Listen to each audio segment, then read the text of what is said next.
You want to know what's ridiculous? I'm a hay farmer, right? Yet apparently I got a hay allergy. So I got to take allergy medication every time I go to load and unload hay in some sort of enclosed environment. Otherwise, I will be sneezing and runny nose for like 3 days straight. Today I'm gonna load up a load of hay. I think we're gonna take first cutting again. I took first cutting last week and it did pretty good at the auction. So I'm gonna take it again, see if we can get the same price. Around here, there's 2 auctions that I haul to, Tuesday and Wednesday mornings. They're pretty local auctions, so I don't have to haul far. There is another auction that's like 20 miles from here, but that's a little far for me to haul. Don't fall now.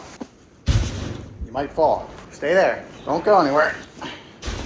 I decided to load up second cutting instead. I got 250 bales of first cutting left and it's only mid-December. So, you know, I might still get some clients coming in and asking for that. So I'm not going to get rid of all that yet, especially if it's good stuff. This second cutting though was baled a little bit on the wet side. You can go watch the video up here, but we had some kind of tough weather conditions with it being really hazy because of some wildfires up in Canada. Made it tricky to dry everything down. So I actually got 2 piles of second cutting here. Drier stuff that I'm loading and the wetter stuff, which is probably just going to end up being cattle hay for our steers.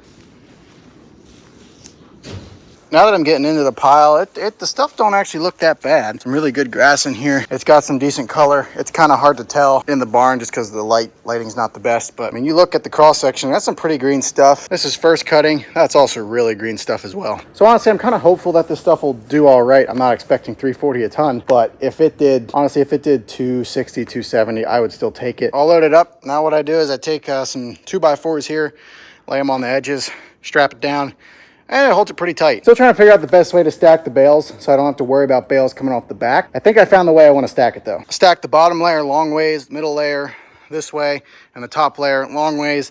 But then when we get to the back, the first 2 layers are gonna go this way. And then this top layer here, if I were to have these bales long ways, they would be hanging way out over the edge. So I'm gonna run them horizontally, and I think that'll work best to keep everything strapped down and loaded tight. Hey, how y'all doing?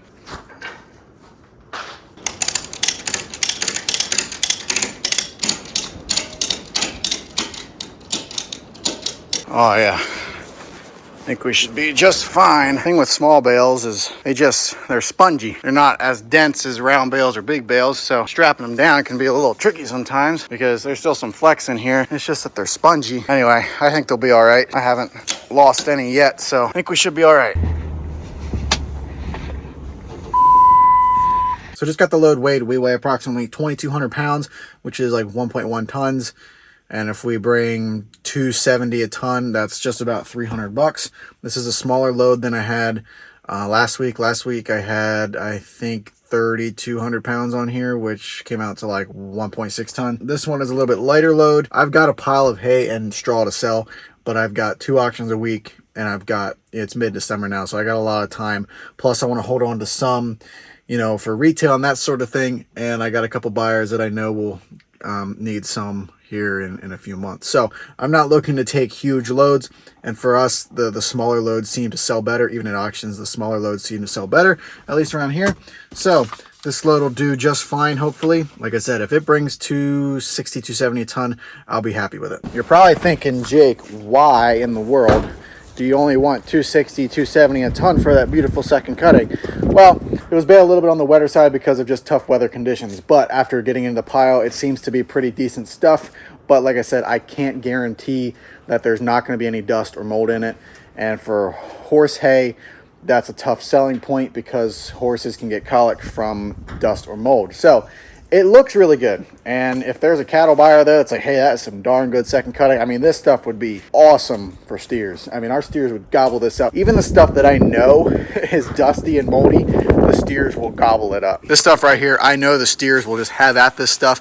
They eat anything. They have eaten some of the craziest and junkiest hay I've ever seen in my life. They gobble it up. So I know that they will gobble this up. I think it should be good enough for horses. That's why I'm going to be happy with 260, 270. That's on the lower end for small bales. We'll see how it turns out. So little Numbnut, the steer that keeps getting his head stuck in these head gates, has gotten his head stuck, I think, twice since the last time he got stuck, which was a couple videos ago. We just decided to take all those things off. 3 times, actually. He got his head stuck 3 times since that last video. And what I had to start doing is taking the bolt out of these things so that the top of his head doesn't hit that. So he puts his head through that hole, but that bar makes it a smaller hole. So if I take the bolt out and lower the swingy thing, he can pull his head through. So the first time it worked successfully, I unbolted it, pulled it down, he slipped out.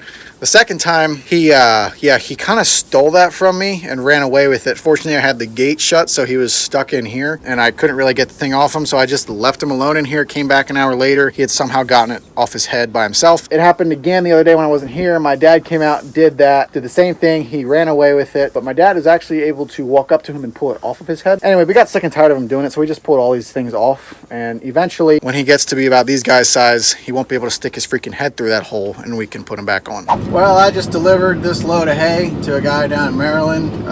Sold it for, I think, $3.20 a ton. So I'm actually very happy with that price. Pretty happy. Gonna head back to the farm here and just stop for gas and get some food. And we're gonna load up another load because we got another auction tomorrow. Morning, everybody. So I just got back from auction. Took a load of 4th cutting alfalfa orchard grass mix. So I wasn't sure how this hay was gonna do. Good hay, but they're tiny bales. I didn't think it was gonna do super hot, but I took it to auction and brought 500 bucks a ton. 500 bucks a ton. I never would have guessed that it would bring that price, but I was quite happy with it. So did that, delivered that load, and the guy who bought it might actually be interested in the rest of that, so we might be able to move that. We're moving a lot of hay this week. Now it's not for sure, but he definitely seemed interested.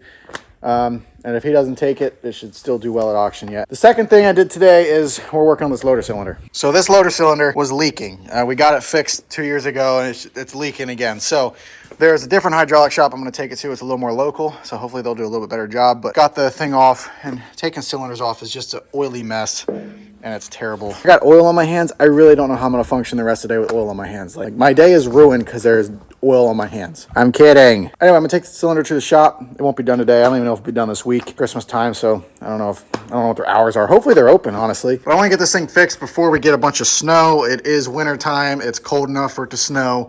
We've had some dustings. We had a ton of rain the other day, so if it would have been cold enough, we would have had like 2 feet of snow on the ground. Anyway, I need to get this cylinder fixed before we get a bunch of snow in case I have to plow. I have not plowed snow in 2 years because we have not had a good measurable snow in 2 years. And the year before that, I think our biggest snowstorm was like 6 inches. So I don't know what's going on. I remember growing up, used to have snowstorms all the time, school canceled, 2 feet of snow, a foot of snow, whatever it is. Haven't had that in years. So if I prepare myself for snow, then we won't get snow. That's normally how it goes. If I'm unprepared, we're going to get snow. I would like snow because I like snow and I want to plow snow, but it's either I fix the tractor and it doesn't snow, or it snows and I won't be able to plow it because my tractor's broken. Today is just one of them nasty winter days. It is wet and rainy. It's one of those days where you're forced to not really do anything. I was supposed to take straw to auction this morning, and I was also supposed to take hay to auction yesterday. Well, it rained both days, so we didn't take anything to auction this week. And I currently have a load of straw sitting up on the truck right now, all loaded, strapped down, ready to go. I'm debating, do I unload it in case I get a call for more hay, or do I just keep it on there until next week for auction? So here's the load of straw. Had it all loaded up, and I don't know what to do with it. I'm expecting a couple phone calls from some gentlemen that bought hay from auction last week. I don't know if they're gonna buy more, but they said they would get back to me because they liked what they saw. There is a possibility I could get some phone calls about some hay here yet this week. I'm just gonna play day by day. I'm gonna leave it on here for now. I gotta get this loader cylinder on here today. I'm gonna put out some of these stakes along our driveway. That's for when we go to plow snow. Kind of know where the driveway's at. Yesterday was payday, I guess you could say. We sent off a steer to the butcher. And thank goodness we did it yesterday because today it is a sloppy mess out here. Hi, Snowflake. And yes, I named my steers. So we have 5 as of now. We've got Snowflake, she's a heifer. Oreo, he's the next big dog in line. And the 3 new ones over there, Nimrod is one of them, the one that gets his head stuck in the head gates. But we got rid of one yesterday. Oh my word, he was giant. Probably a 1,300 pound steer. All raised on grass and pasture, not a single ounce of grain in him. So he was a beefy animal, and he was kind of like our first like really efficient grass-fed animal. And the reason for that being is this past summer we implemented some rotational grazing practices. We bedded them up yesterday, and I walked out here and they were laying in it. They like the straw. Hoping to build a nice big layer of bed pack here for the spring, because springtime I want to get a manure spreader in here and spread some manure on our upcoming grass ground. We've got some ground that's going into straight grass, so I want to put some manure on that before I plant grass in it. So this is our current hay pile here. We've got a couple big bales left. I fed one already. Took about a month to feed it, I would say, and they're going to start going through them a little bit faster here as time progresses. We've got 3 more big bales. These are meadow grass bales that we made a couple years ago, 2 summers ago. Still pretty green, not bad stuff. Just some meadow grass, some orchards, some fescues, some random stuff. So great stuff for steers. They eat it, but I like to supplement it with these bales over here. These are alfalfa grass bales that we made off of our fields this year. These were the bales that were made off of the small fields that were turned into bean fields. So we made 2 cuttings of this, and then when we planted late beans, we planted the alfalfa field into beans. So like I said, grass, mix hay, I kind of supplement them together, and it kind of creates this nice ration of feed that they just will gobble up. Update on the rake as well today. I know you guys are probably thinking it. We're getting there. We're slowly putting pieces together. We got the shaft on, which you knew about. We've got the housing on, the bottom disc, the cam, the top disc, and the ring gear, and the washers and everything that go with it. It was kind of a pain because the shaft, the guy who got the gearbox off of it for us, he did clean it up, but it was still a pretty tight fit, and we don't have any big torch. All we have is that butane lighter. So we're using that to help us get everything on, get bearings on, get everything tapped into place. But the main expensive pieces are on. What we have to do next is put this gearbox on. We don't know how it's going to go because well, the inside of here is kind of rusty and corroded, so we want to kind of hone it out, and we want to get a torch just in case we really have to do some heating. Got to get these keys in here yet. Then we got to assemble the drivetrain, put everything back on, bolt that onto the gearbox, get the shaft and everything on. Majority of the rake will be back together. After that, we've got some finessing to do with all of these. A lot of these pins and things are wore out, and there's a lot of slop in some of these, so we're probably going to go through and replace a bunch of parts there. I do have parts to replace one of the rollers, the cam rollers that goes around, but we're going to replace some other parts in there just to get all the slop out of it. This thing is basically completely rebuilt from the bottom up, so we might as well go through and replace some of those parts while all those things are taken out.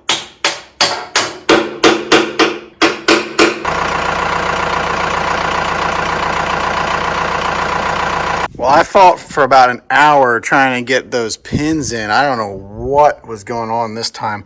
Last time they slipped through with ease. This time it was a pain in the butt to get those pins in. But we got them. Now I'm going to run down, put all the tools away. I want to get some brake cleaner and get all this gunk cleaned up. As of now, I still got oil on it from putting it all back together and when it was leaking before.